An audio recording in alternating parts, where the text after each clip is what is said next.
I worked 26 years at ad agencies and never knew there was a thing called learning and development, or L&D, like an actual team dedicated to the growth of the people who work there. It had been my understanding that learning was a thing that happened by having your work pissed on repeatedly, forcing you to come back with so many new ideas that one might actually squeak through unscathed, and you'd be invited back for the next gauntlet. You developed a thick skin, but not much else. Leadership skills, communication, discernment, and emotional intelligence? Thankfully, Jared Andres came onto the DesuckifyWork podcast to share a better way. Jared is an L&D manager at JNAP and previously led L&D at Critical Mass in Calgary. Both places put a lot of effort into helping folks learn and grow. His thoughts? Less pissing all over the work and more useful feedback. Less just figure it out and more, hey, here are some things to consider. Less assuming you'll be a good leader because you're good at something completely unrelated to leading, and more actual training. And less stay in your lane and more inviting you to create new lanes that solve the biggest challenges in the organization. Jared also has thoughts on AI that aren't the ones you've already heard.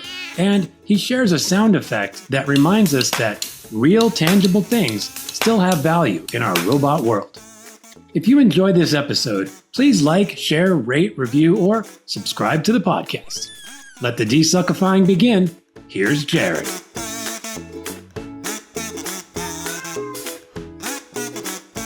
Okay, Jared Andres, welcome to the DesuckifyWork podcast. Hello, thanks for having me. Yeah, thanks for coming on. I'm excited to talk to you about all things learning and development. And before we dive into it, I'd like to just hear a little bit about your story. How'd you come to be doing what you're doing, and what do you like most about it? Yeah, so I actually came up through academia. I started working for a university early in my career, University of Calgary, which is where I'm from and located. Did several years there before moving into what they were calling corporate training. So what we were doing was selling courses to different organizations. So through that, I kind of discovered a love, an interest for leadership development in particular, but also all kinds of adult learning, and helping people kind of grow and develop as leaders and in their career. Then a little more recently, I moved into an organization called Critical Mass, which is a Canadian headquartered advertising agency specializing in digital advertising. Ran their leadership development for a number of years, launched a few great programs there. And I have just started a new job at JNAP. So it's actually a SaaS company, software as a service, and they focus on clinic management software. So anything from massage to physio to acupuncture, any of those types of clinics, Jane can kind of support all of the work that they do, from scheduling, billing, insurance, and a whole bunch of great features. Oh, cool. Awesome. Well, I hope that's going well. And I'm excited to just kind of dive into this topic of learning and development for two reasons. One, you mentioned this idea of adult learning, and I feel like there's something baked into sort of cultural expectations. I don't know if it's maybe, certainly in the US, I'm curious about Canada, that like you kind of get through school and then like you're kind of on your own, and learning is kind of just, if you want to do it, it's up to you. And so I'm really grateful to see how many companies are making that a really big part of what they do. And the other thing is, honestly, like you talked about working in the agency space for a bit. That's where I spent 25 years on the creative side. And I'm not sure I even knew what learning and development was, honestly. Like I really only became familiar with that term after I left and became a coach. And you deal with a lot of folks in that space as a coach. And I think it's a combination of, as creatives, you kind of just don't pay attention to the HR stuff as much maybe as other folks do. But also, like, I wonder if in agencies, there's also a little like, do creatives even want this? So should we make it super obvious to them that there's learning and development kind of programs because creatives are kind of cynical sometimes, a little more like focused on the craft and not about like broader learning. And so I'm curious what your experience was in that agency environment and how did you help kind of make everyone aware that there were all these different kinds of programs and opportunities available? For sure. So I think you've hit on a few interesting things there. Yeah. The first is I definitely observed that L&D was not as well known or as prioritized kind of across the board, not just in creative industries, but everywhere. Yeah. And what we've seen over the past 10 or maybe 15 years has been a real shift where, on my LinkedIn, obviously it's all very targeted, but I see so many posts for L&D jobs. And Mm. 10 years ago, you would hardly see any. So I think the signal from the market is that organizations are starting to prioritize learning and Hmm. development. And the reason for that is that it can be a real competitive edge, right?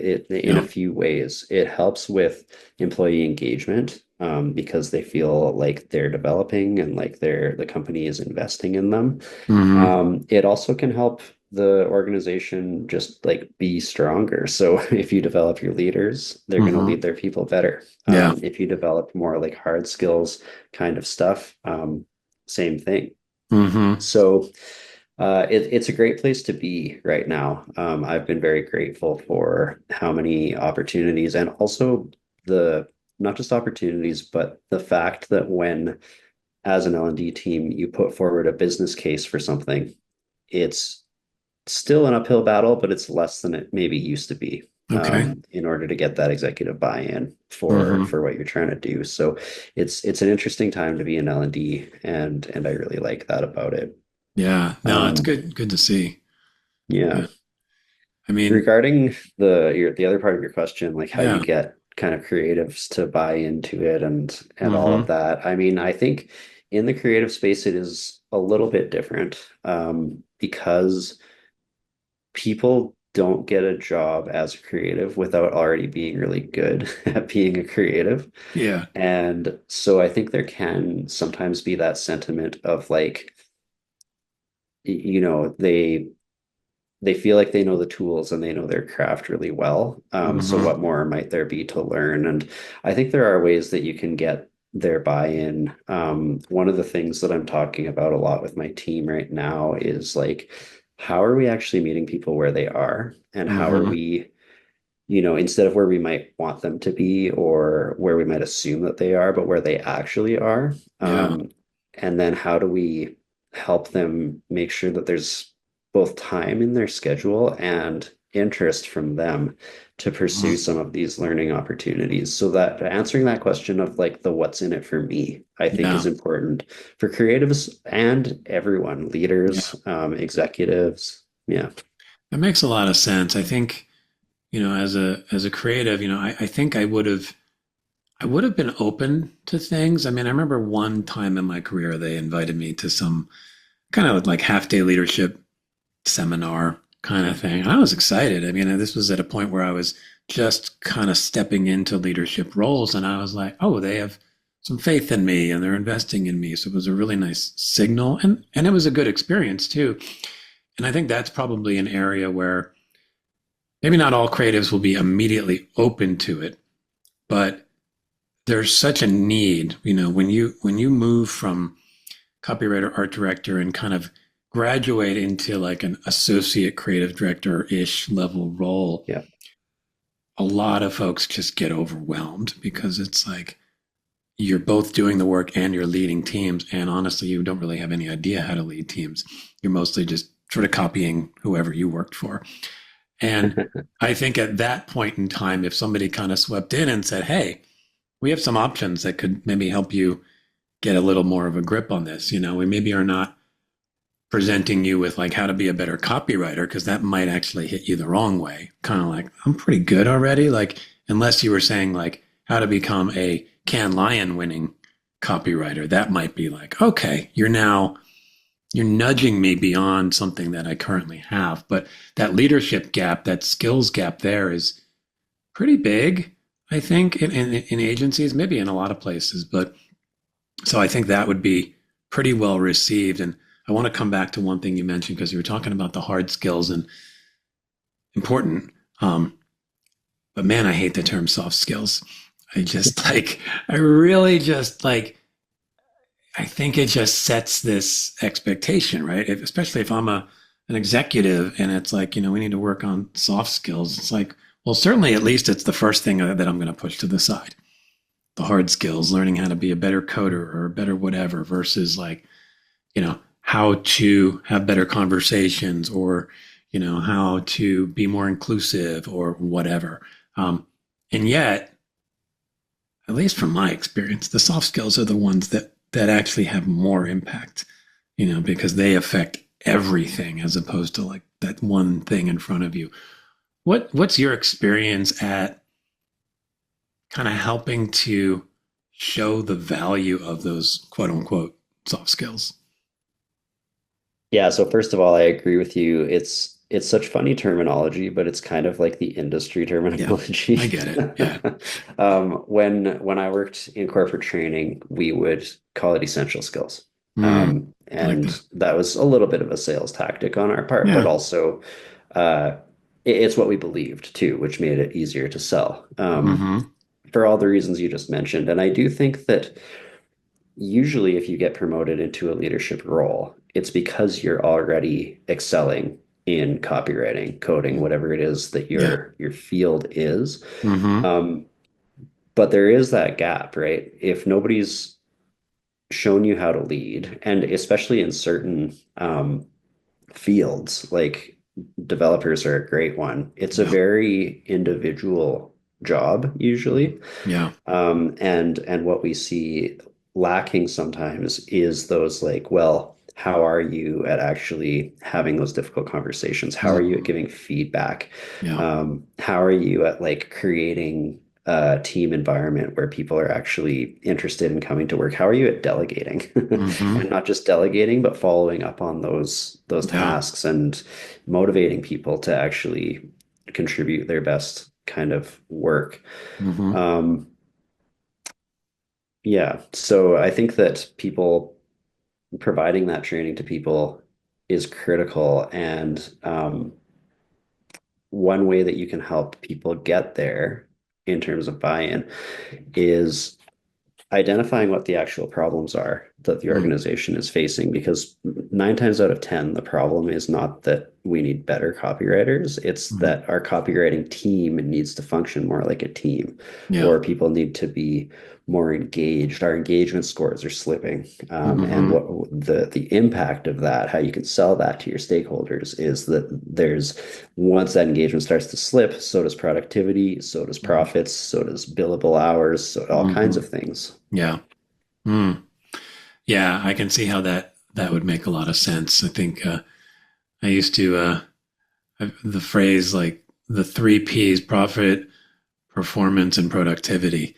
And that those can all be impacted by any of those essential skills. I think is huge. I think building a strong team is really important because you mentioned. I mean, I think creative can be a little bit like that too, where it's an individual or at least a tandem affair. Sometimes you're working with a partner, but um, to sort of sudden, and it's actually kind of competitive too at times. So you're kind of like you look at your team as your team and also potentially your competition. Like, well, they might get that project over me, and so as a leader in that space, it's it's not easy to create an environment where people really want to fully support each other. Even knowing that sometimes like she's going to get the juicier project this month and maybe you'll get it next month, but you have to sort of understand that. And I know my own journey included some bumps along the way and figuring out how to, you know, nurture the desire to be great as an individual while also fostering this want to step into service. I think when I was most successful, when I noticed it was like you'd have a team sitting out, in a group of, cubicles or whatever, and there'd be a lot of kind of popping up and looking over and going, "Hey, what are you working on?" That's when I noticed there was success. I mean, what Right. what have you seen that helps leaders kind of manage both sides of that. They'll like, I want you to excel at what you do, and I want you to be a good teammate, so to speak. So I think every team's different, and that's what makes leadership more of an art than a science. There's Yeah. never going to be a one size fits all. So I always approach leadership development as a toolkit. Hmm. So typically, I would start with I break it down into a few pillars. So first you have to know how to lead yourself. Like what Mm-hmm. kind of leader are you? What kind of leader do you want to be? What are your values? Mm-hmm. And how are those values aligned with what the company is asking you to lead your team towards doing? Yeah. Um, a lot of that's very inner work. That's like Mm-hmm. reflection. That's yeah, identifying those values, identifying your leadership philosophy, Yeah. all of that kind of thing. And I think that's a very important first step that a lot of people skip over. Mm-hmm. And they move right to like, okay, well, how do I want to lead this team? That's step two is Yeah. leading others. Mm-hmm. Or pillar two, maybe it would be a more accurate way of saying that. Yeah. And that's all kinds of things around like, your emotional intelligence, your delegation, the systems that you're putting in place Mm-hmm. to help your team do well. Yeah. Also being able to listen to people and find out like what it is they are interested in, what it is Mm-hmm. they want to develop, because people are going to be a lot more engaged if you're able to put them on projects that are Yeah. aligned with what it is they want to do. Mm-hmm. The third pillar is more around leading across the organization. So that's how are you collaborating cross-functionally with your Mm-hmm. peers? How are you managing up to your own leader?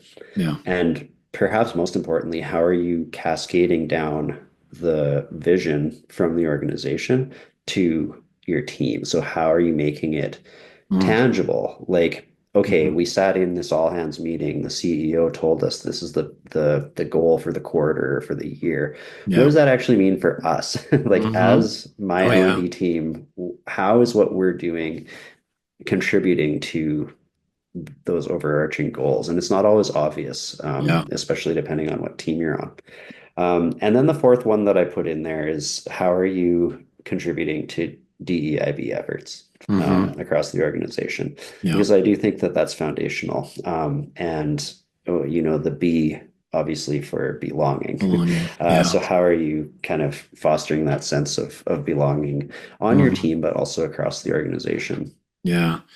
Yeah. Belonging's a huge one. I think, again, going back to the agency world, agencies are stressful, kind of competitive, um, just interesting, weird places. And it can take some work to help somebody start to really see where they kind of plug in and how they can show themselves and giving them permission to show themselves and letting them be themselves, like letting them see that that's valued. Um, and every agency is different too. So the way, you might walk into one agency and the flow of things is a certain way, and then you kind of show up in a new place and it's like, well, this feels really weird and different.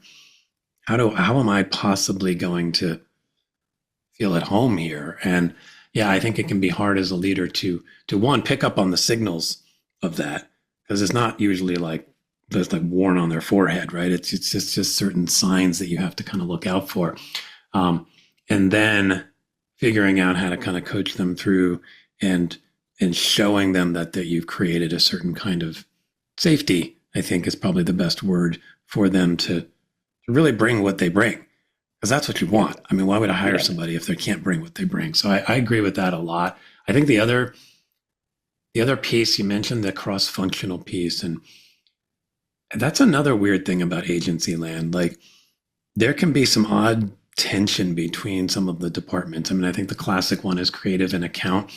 Sometimes can butt heads a bit, but um, I think if it's not managed well, that can really start to fester this sense of like us against them and very protective of our team versus that team. And what do you think works best to help people connect to the value that the cross functional work will actually bring? Well, the first thing that I think of when you ask that is I've run some sessions with leaders that are cross-functional teams. Hmm. And one of the most effective, kind of most successful things that I've seen done in that space is helping them to collaborate better. So what I mean by that is kind of like a facilitated session Hmm. where you get everybody together, leaders from each different part of the org who are maybe all working together on one client, for Yeah. example. Hmm. And it's remarkable how having an outside person, even if that outside person is just your own L&D person, Hmm. come in can help open up some conversations that maybe just have been a little bit under the surface. So Yeah. I'll give you an example. If someone were to come to me and say, like, our team is having a hard time collaborating, like, okay, great. I move into needs assessment mode. Like, what does that actually mean? Yeah. Because having a hard time collaborating can, that's the, um, that's like the result, maybe more than the cause. Yeah. Um, so in this example, let's say I've dug down a little bit deeper, and it turns out that actually everybody's coming in with a lot of passion for a problem. Hmm. And as a result, that passion is leading to people defending their ideas to the point where they're not willing to listen to any other ideas. Yeah. That's leading maybe to no decisions are getting made. Hmm. Maybe there's no decision making kind of like process agreed upon where Hmm.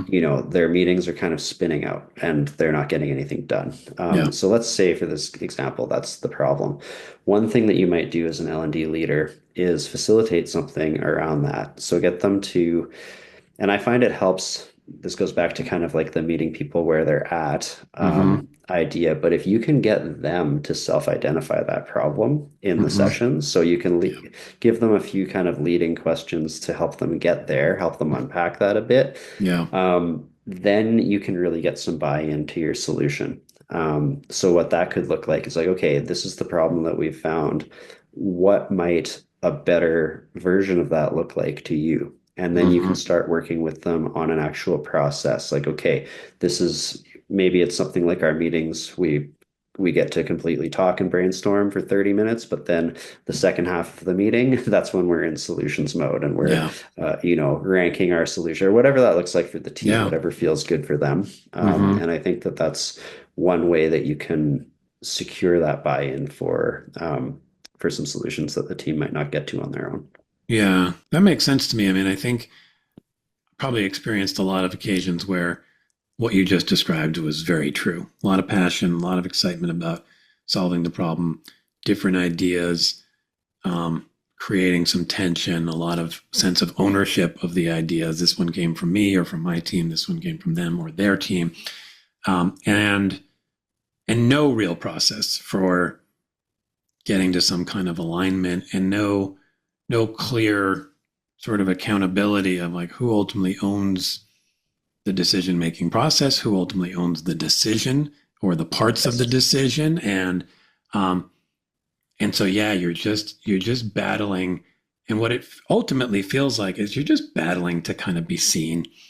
You're kind of just going like, I just want you to like tell me that I'm doing a good thing, right? I mean, I think that's really what's underneath it, and there's no process for even that, like acknowledging lots of great ideas here. Really love that, love this, and then moving from okay, there seems to be two or three really strong ways of moving here. How do we decide? And I'm sure there's probably multiple ways you can do that, force ranking, whatever, but it's like we assume for some reason we step into the doors of any company and we just assume that like human complexity is something we should be able to manage like that, right? Instead of like actually having to have systems and processes for doing so. And so we kind of wing it, you know. So I'm grateful to hear that you're finding some ways to move through that. And I think that would be a game changer at a lot of places, honestly, to just acknowledge that there's work to be done and it can be done. Yeah, like I think the key point here is that these things on some teams they do happen naturally, Yeah. but on others they don't. And I'm certainly not advocating for like process for the sake of process, Yeah. like throwing something in where it's not needed. But if there's a problem that needs to be solved, that's definitely one way you can kind of look Yeah. at it, right? Like maybe it is a process, maybe it's a policy, maybe it's not, maybe it's something completely different. Hmm. Yeah, I think just talking about it is good.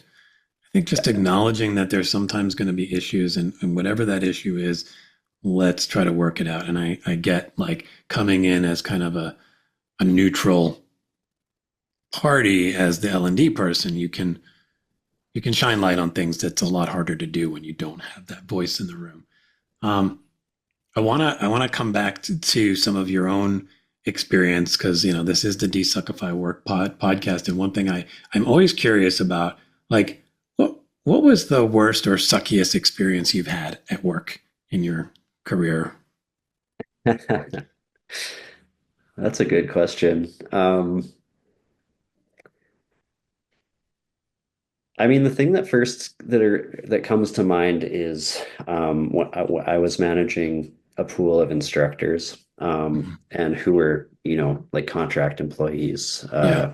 and probably the truly suckiest was when there was just a communication breakdown between Hmm. me and one of them. I think that she felt that I was not doing a good job with what I was supposed to be doing, and I felt that she was being maybe a bit unreasonable with her requests, Hmm. and it basically just led to an outright conflict, Yeah. which is not something that I have had a lot of in my Hmm. work life. Yeah. Um, but I learned a lot from that experience. It was one of the first times, this is like from some years ago now, but it was one of the first times that I had to kind of prep and have an actual difficult conversation with somebody Hmm. that I worked with. Yeah. It was one of the first times that I kind of flexed some of those skills that have become quite natural to me Mm. now, Yeah.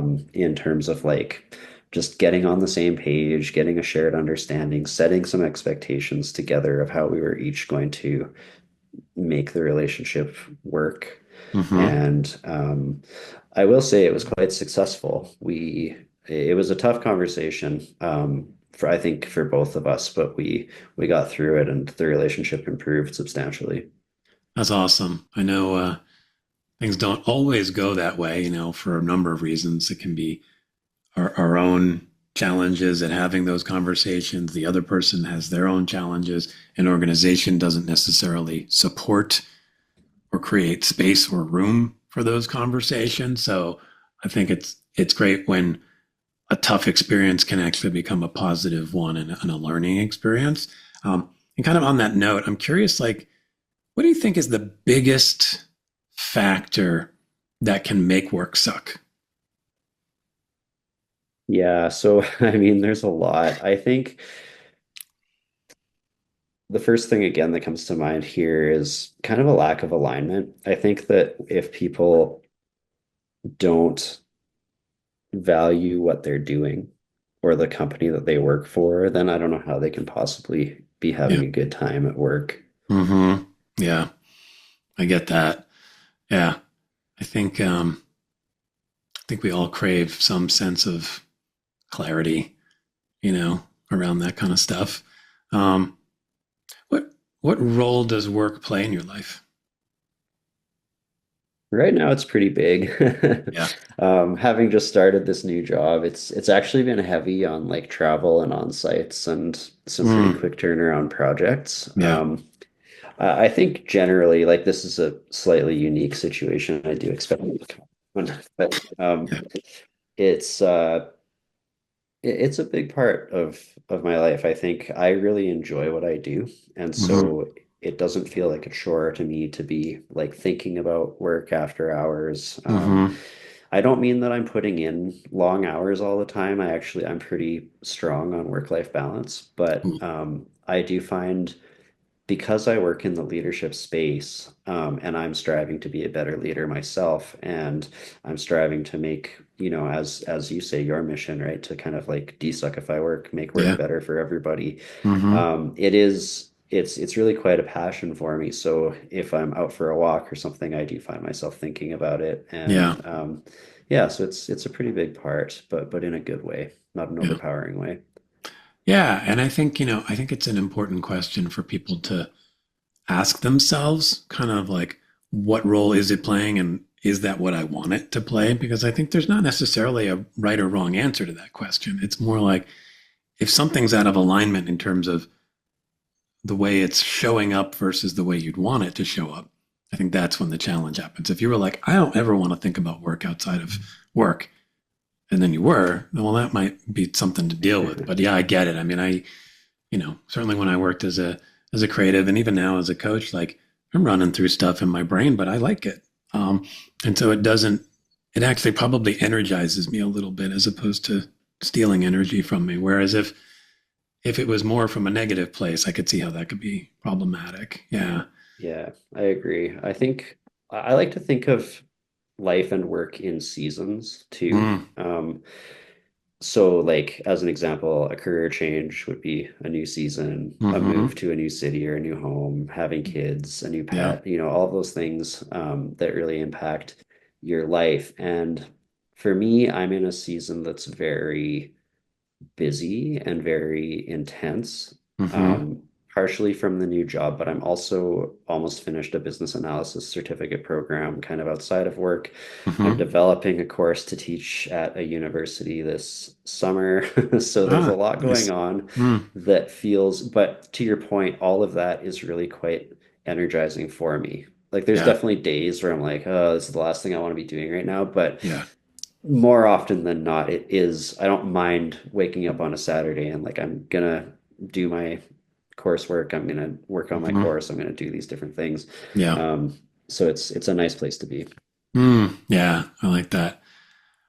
What have you noticed, if anything, between some of the different worlds you've been in, right? So you were in the university world for a number of years, the agency world for a handful of years, and now, pretty new, but you're in the world of SaaS and apps and all that kind of stuff. Like,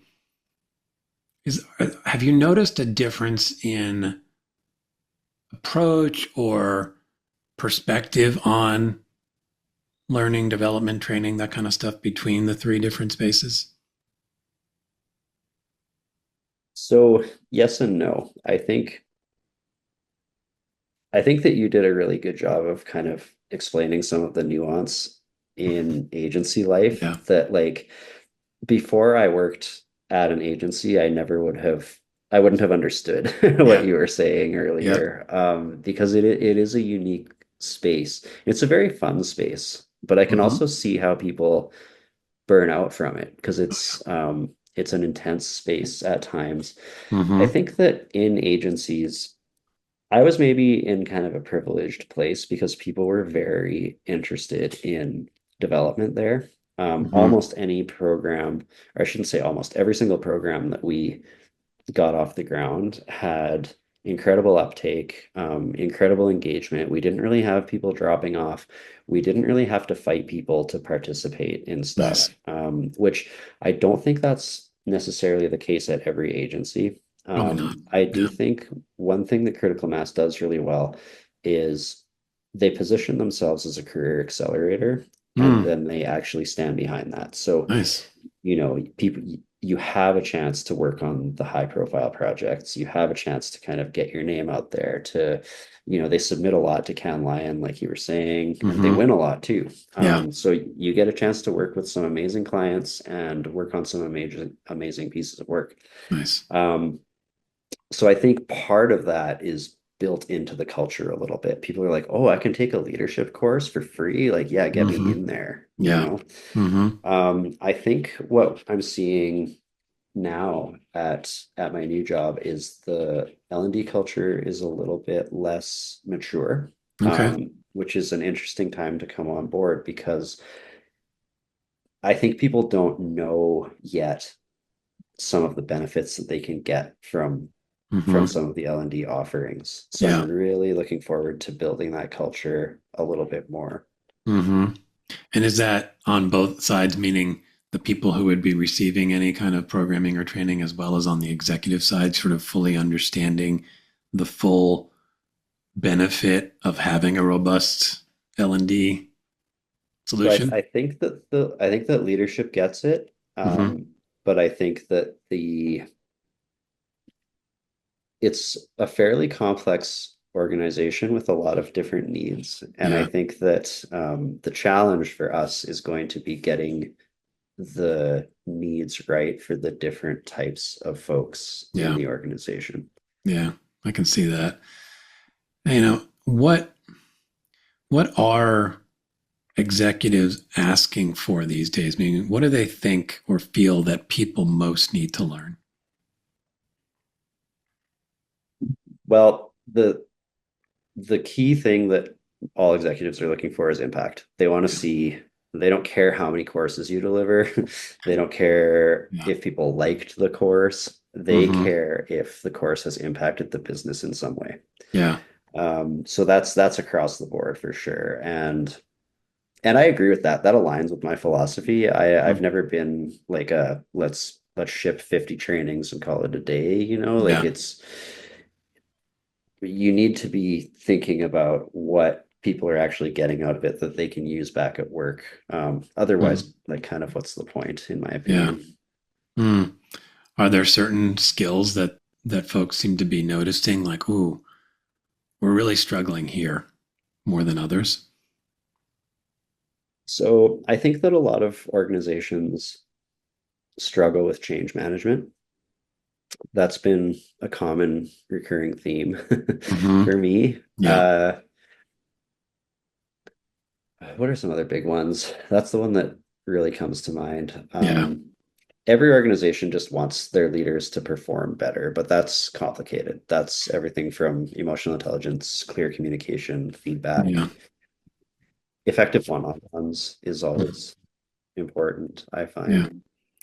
Yeah. I mean, it's interesting, right? Like the idea of wanting a leader to perform better, of course, and that makes sense. What I, think about is as someone who's been in leadership positions, it's like if you can be a step deeper in that, you can be more pointed in what might be the solution, right? And then maybe that's put a little more on you to kind of go in and go, what's going on here? But if you notice, like kind of like you said earlier, like the team's just not collaborating well, and it feels like they don't communicate well. Like that's a different story than the broad, like, well, they're just not delivering. The work's not good enough, or we're missing deadlines, or something like that. Um, What what's more common? Is it more common to kind of just get the end result kind of comment of, well, they're really not doing their job well, or do you get a little more specific of like, oh, I really feel like they cannot talk to each other at all, and we need to fix that. I wish. Yeah, almost never do you get that from the Yeah, initial conversation. yeah, It's always very, very vague.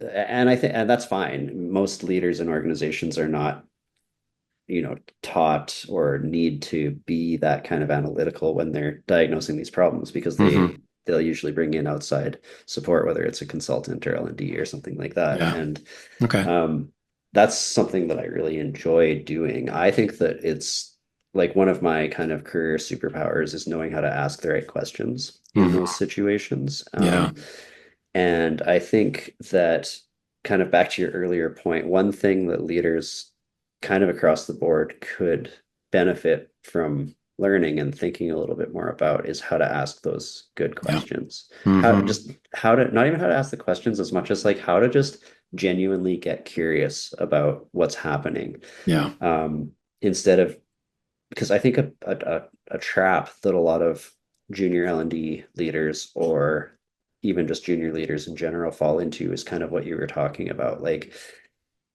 they move directly to solutions without hmm, properly identifying the problem. yep, Um, and the biggest problem or the biggest mistake you can make as an L&D leader is like, oh, they want a course on collaboration. Okay, we'll do a 6 week sprint where we'll put something together. Now we Hmm. have a course on collaboration. Well, guess what? It sits in the LMS. Nobody looks at it. It's Hmm. not solving the problem. Right. And meanwhile, your team still isn't communicating properly. So, Yeah. Yeah. No, that makes a lot of sense. I mean, I think um, certainly as a coach, I mean, you kind of learn to get curious and ask questions. But I think as a leader, it's almost like your instincts go the other way. The instincts are, I need to find solutions quickly. I need to know things. That's what I'm being paid to do. And there's a real switch that happens if you can actually be comfortable with, I don't actually have to know right away. Actually, what I'm paid for is my ability to dig a little deeper and get curious and figure out, you know, what's really going on so that we can find the cleanest and most efficient path through, as opposed to, like you said, well, we're layering on a course that nobody takes, and then maybe I'm having a series of one-on-ones and I'm sort of managing it the wrong way because I think I know what they need. And I'm sort of like, you need to talk to so and so this way, as opposed to like, that's not it at all. So I think that that's really useful advice across the board, I think, for leadership. And I think most of us who don't have the benefit of a robust L&D team, you kind of learn it the hard way. You just sort of bump up against so many walls and you make enough mistakes that you kind of go, maybe there's a different way to do it. So I think what I see in the L&D process is you can be a little bit of a fast forward button through some of those learning challenges of like, instead of taking maybe years to develop some of those skills, you could do it maybe in months because you have the support there. Have you noticed that in your experience? I mean, I certainly like to think so. I always tell people that being an L&D is quite a privileged place because Yeah. you kind of have backdoor access to a lot of different places in the organization and Mm, different leaders. yeah. And like I always try to leverage some of the influential leaders in the organization as my facilitators because Mm, those are the people that people take seriously. They're really, you put kind of a banner name and be like, this is our AI person hmm. who is like the best at this and has made these cool products. They're going Yeah. to be walking you through some of their workflows. People will definitely sign up for that, Oh, right? yeah. Instead of being like, hey, this is Jared from L&D, he's going to show you a couple things. Yeah. So I think it is important to kind of like know when to leverage some of that. And I think like what you're saying in terms of the leader's role is the higher in leadership you move, the harder it gets because your time is less and less. Like you Hmm. have a million pings, you have all these emails to get to, you still have your project work. You have like, between 5 and 8 one-on-ones every week, Hmm. plus all your standing meetings, all these things roll up into one. And I think it's really tempting, as you're saying, to feel like you need to have a decision right now in the moment. Yeah. And some things, sure, it is just a quick check-in, but some of those bigger um, problems, I think that Hmm. it's really it can be difficult for leaders to block off that time to actually think things through Yeah. in the depth that they need to. And that's where things like coaching come in, right? Hmm. Because it's hard to self-identify where you might be falling short in some of those areas. Yeah. Yeah. And that brings me to another thought, which is like, because of those expectations that we feel, I need to be right. I need to be kind of perfect, or I need to be the person who knows everything. If I'm a leader within an organization and I'm considering talking to you, there's a little fear there because, like, I just raised my hand and said, I'm not good enough. At least that's how it feels. How do you create a culture that invites the hand raise and actually maybe changes the signal from bad to something more positive? Yeah, for sure. So I think for L&D teams, it's wise to position yourself as a partner Hmm. rather than something else so that people know that when they do raise their hand and come to you, Hmm. that you're going to deliver. you're going to be empathetic to their situation, Mm-hmm. um, and you're going to help move them in the direction that they want to be going in. Yeah. Um, some of the ways to do that are delivering wins and then communicating those wins. Mm-hmm. So if you've done something really great, and it can be small, it can be we facilitated this collaboration thing for that one team, the Mm-hmm. word starts to get out about that. Yeah. Or if you're able to stand up a great leadership program or a great whatever kind of program, mentorship, whatever that looks like. Mm-hmm. Another strategy that I really like to use is making sure, kind of moving back into our conversation about the creative space, Mm-hmm. but making sure that people feel that they've been part of creating that solution. Mm. So I have an example from a course that was in our pipeline forever. It was people needed something on presentation skills, Yeah. both for presenting work, for pitches, all that stuff. It didn't Mm-hmm. exist, Yeah. and it ended up being a massive project to try to create this thing because the first thing we came up with, the kind of the general feedback that we got from our L&D colleagues was, this is great, but it doesn't feel unique or special. It feels like I could have purchased this course and I Mm. could have gone to this course from any provider. Okay. And that was like the last thing I wanted to hear. Yeah. Mm-hmm. So what we did was we started running a number of focus groups, especially with creatives in the company, and getting their feedback, uh, asking kind of like, what is it about our presentations that makes them stand out, that makes us Mm. win clients, that makes Mm-hmm. people keep coming back? Yeah. And that was when we started to dial into that sort of secret sauce that Mm-hmm. made it ultimately a successful program.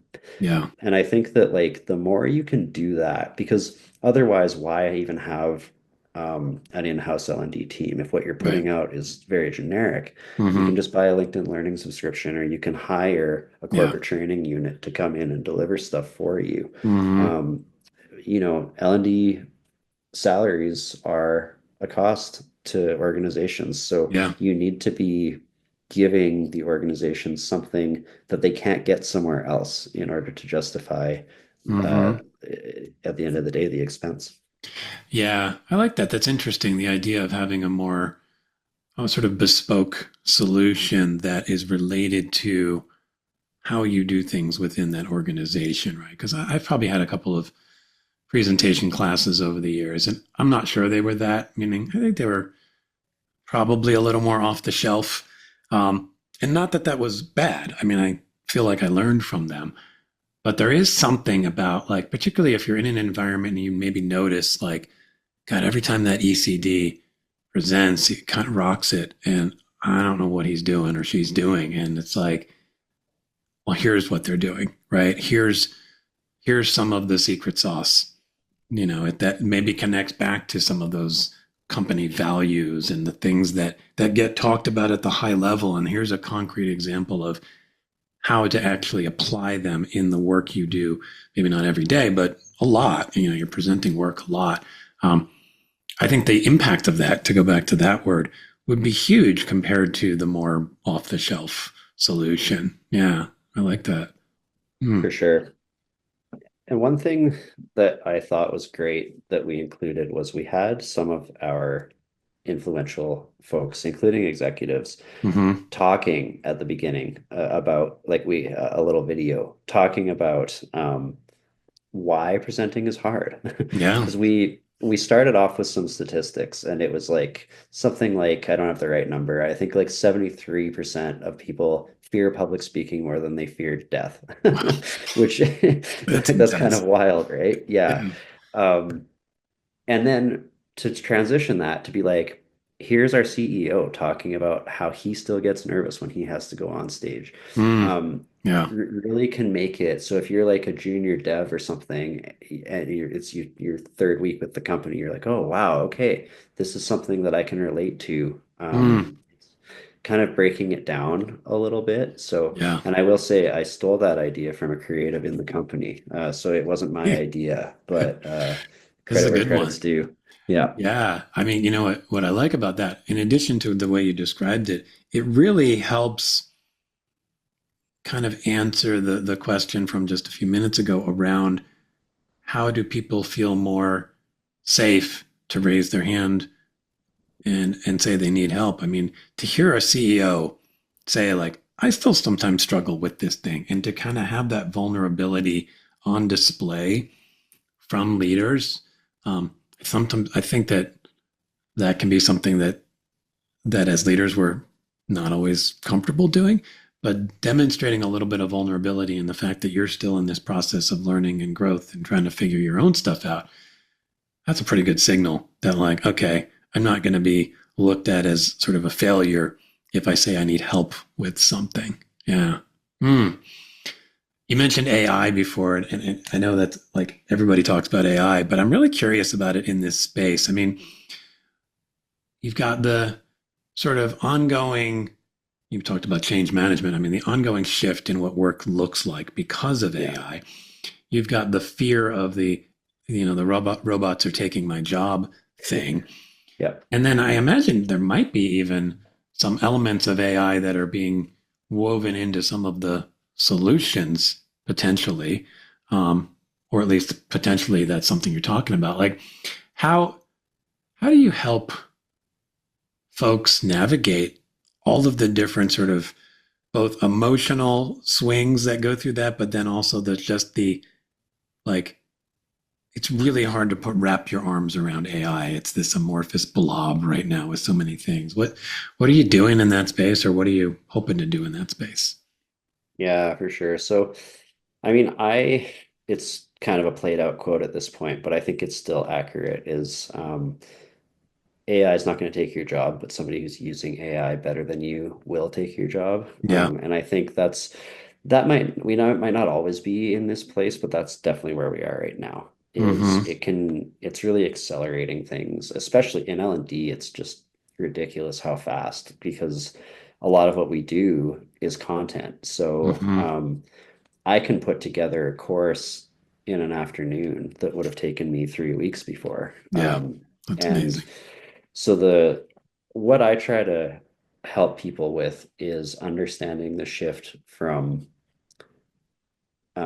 actually creating the stuff, whatever the stuff is for you, Mm-hmm. Yeah. into more of like a curation, a quality assurance, and Mm-hmm.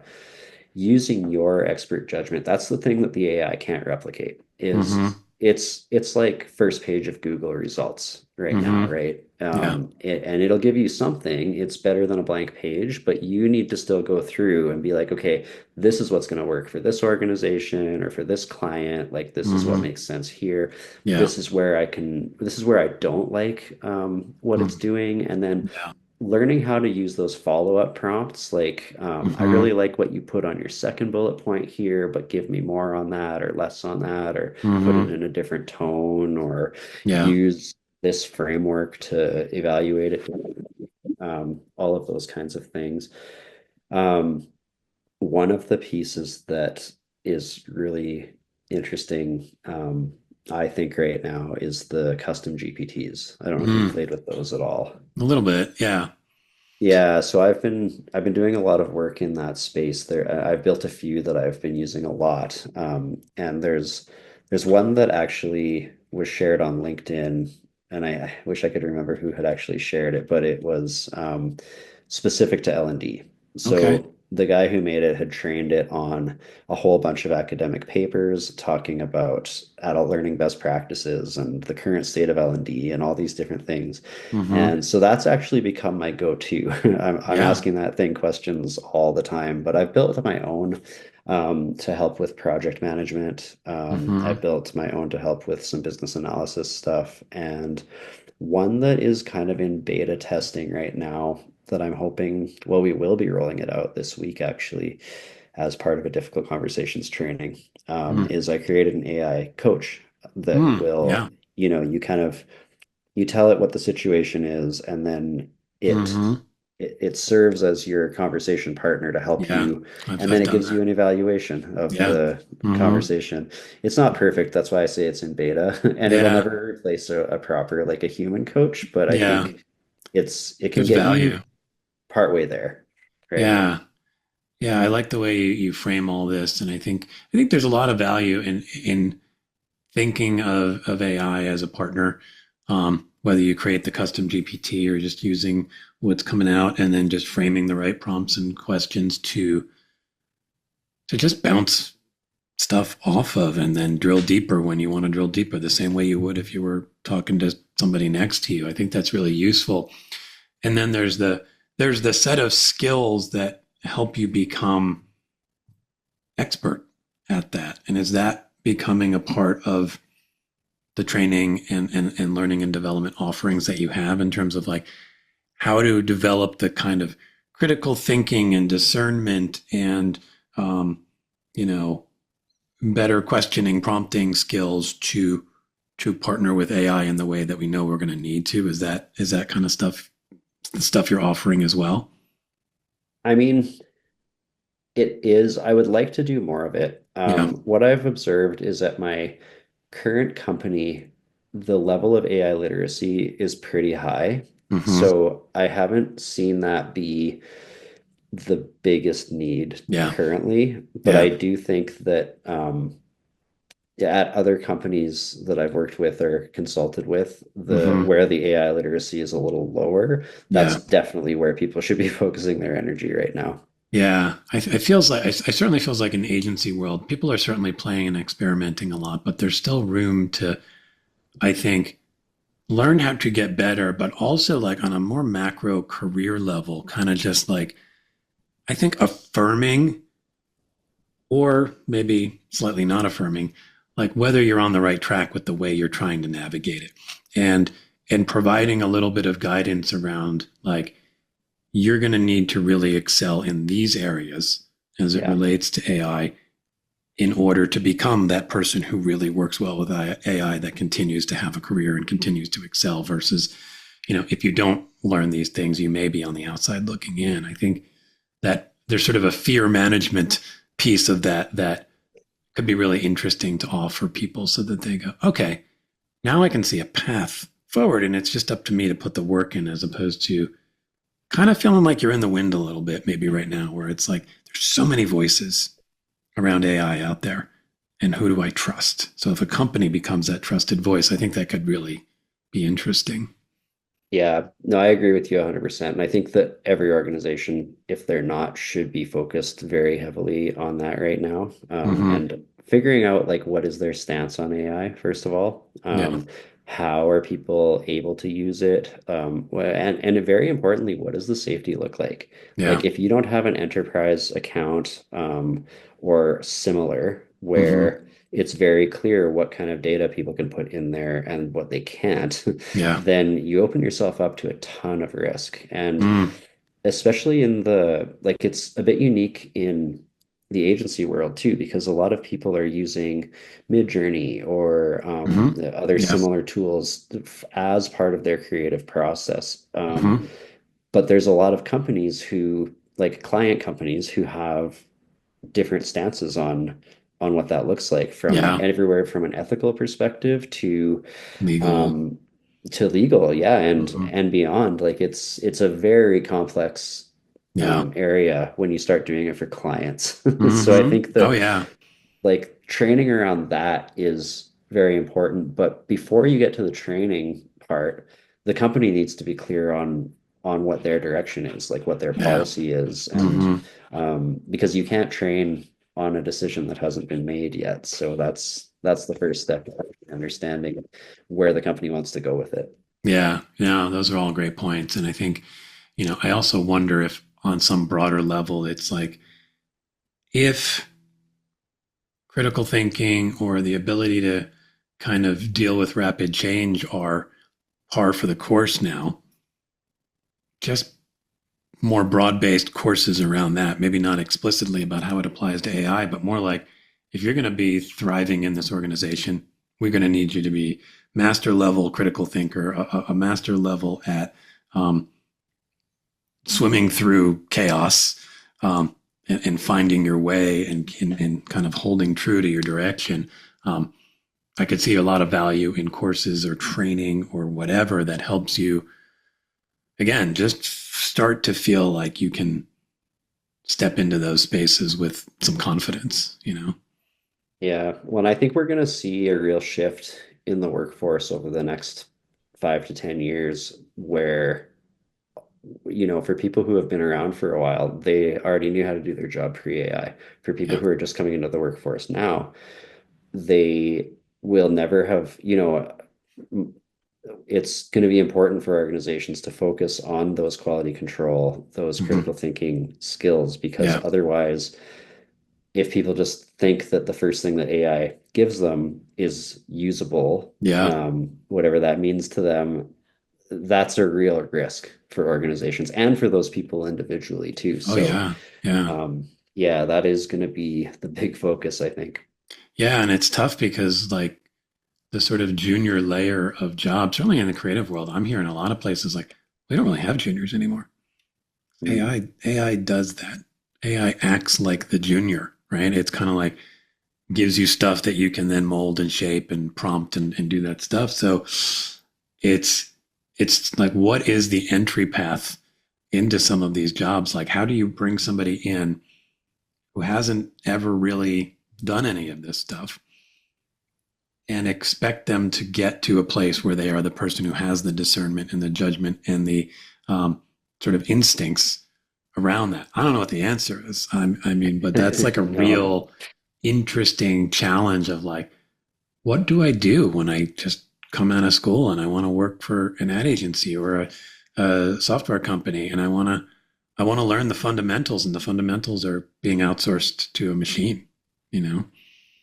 yeah, well, it's going to be a really hard problem because I think if organizations are fully removing their junior layer, Yeah. that might seem like it makes good sense now. But what Yeah. are you going to do in 5 years when you don't Oh, have a junior layer anymore? it's gonna be crazy. I think the hope, Yeah. honestly, it's like it's the weird thing of like, well, you're doing it, but you're hoping not everyone else is doing it, because then you hope that you can grab that junior when they become a mid-level who has enough experience to come in. It's obviously like a house of cards that can't sustain itself, but Yeah. in the short term, I think everybody's just fingers crossed. I'm going to save some money right now and be more efficient, um, and then we'll see. But probably not the best strategy. Well, I do think that organizations who have that more human touch um, will be able to position themselves well in the market if that is what starts to happen. Yeah. Um, Mm, because people will grow up within those organizations, yeah. and that will position those organizations quite well if they continue to be good to their people. So I do Yeah. think that human-centered HR is never going to go away. I think that the Mhm. human center of everything is going to become more and more a competitive advantage the Yeah. more integrated AI becomes in everything that we do.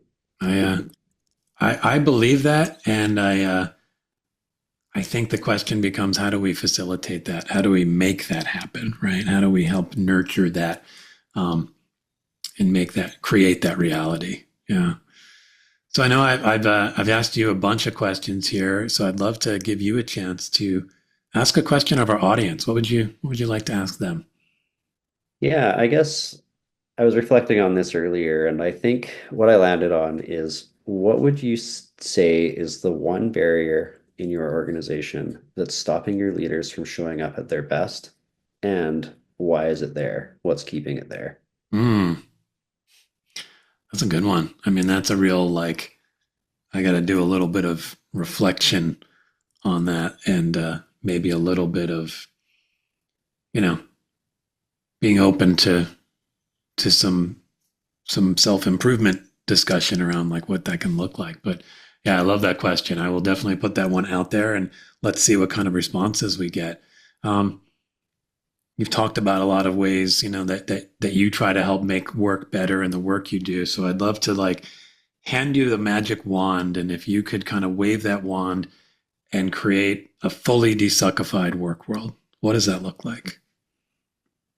Yeah, so for me, I think like the earliest part of my leadership philosophy has been when we help people learn how to lead better, work ultimately gets better for everyone. And Mm-hmm. that's kind of one thing that's stuck with me forever. So in that fully desuckified world, it would be something around everyone would understand. I talk about career superpowers, Hmm. like what comes easy to you, but other Yeah. people think is hard. Hmm. When people understand what those superpowers are and their skills, and they're living in Mm. alignment with their values and all of that in place together, leading to a very harmonious work environment. People are bringing their full selves to work. They're working on work that matters to them. Yeah. That is my utopian vision, I guess. I love that vision. Part of me wants it to not have to be utopian and be like, yeah, we can get there. And I think the truth is we can get to a version of that. We can get to a place. I think there's obviously things you've already talked about, things a lot of folks out in the world, and I hope including myself, are doing to try to create more room for people to show up as themselves. I love the superpower thing. I've been, kind of narrowing in on my own superpower recently, and it's going to sound sort of weird, but like I have to think my superpower as a coach is helping people find their superpower. Like I'm like I like to really see people and be curious and kind of uncover that. And I've been using this phrase like I can help you find your cape, Oh, and nice. Yeah. I think there's like it's amazing when somebody tells you you're really good at something because a lot of times you don't know. You might be like, yeah, I'm okay at it. But like if you, and especially if you hear a few people say it, like, you get in a room and you ask like 10 people, like, what do you think, Jared is best at? And if like seven of them all go like, oh, and he is just so good at whatever, like asking the right kind of questions. Like, oh, wow. Like you suddenly feel like you've got a cape on. And Yeah. that's an issue, because it's like, okay, yeah. And then you can step into that fully, right? And really own that in a beautiful way. So I love that. Always like to have a little fun before we wrap things up. If you've listened to the show, you hear some sound effects at the beginning and end of the show. I do a lot of cat sounds, but everybody does something different. So I'm going to invite you to add to our library. What sound would you like to bring into the show? Okay, so perhaps unsurprisingly for people who have made it to the end of this, I've got something to say about what I chose. But this question from you when you first said it to me, it made me a bit nervous. I'm not really a sound effects kind of Yeah. guy, but I am a musician on the side of my day job. Mm-hmm.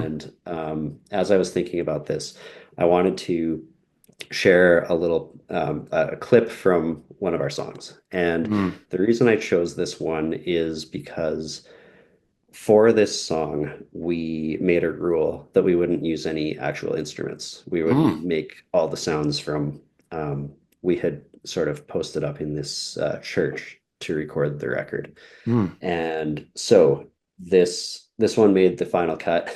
It was me playing some drumsticks on a like an antique like magazine rack to Mm. create a little bit of a rhythm, and that's what we built the song off of. So hopefully this comes through.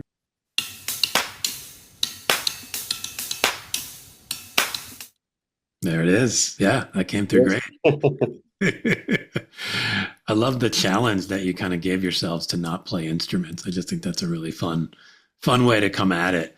Um, well, thank you for that. That will definitely show up during the intro of our episode.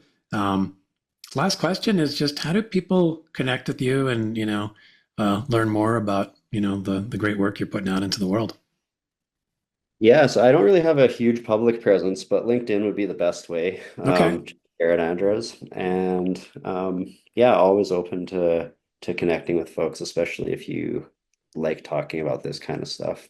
Awesome. Well, I know a fair amount of folks in my world will probably like talking about this stuff, so don't be surprised if a few reach out.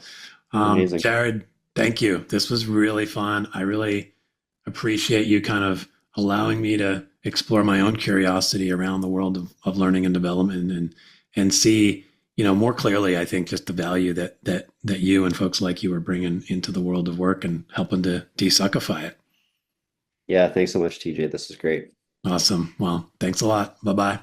Okay, bye. Thanks, everyone, for tuning in to the DesuckifyWork podcast. And a huge thanks to Jared for bringing a thoughtful perspective on learning and development to the show. You can follow Jared on LinkedIn. He's always happy to chat about all of this stuff.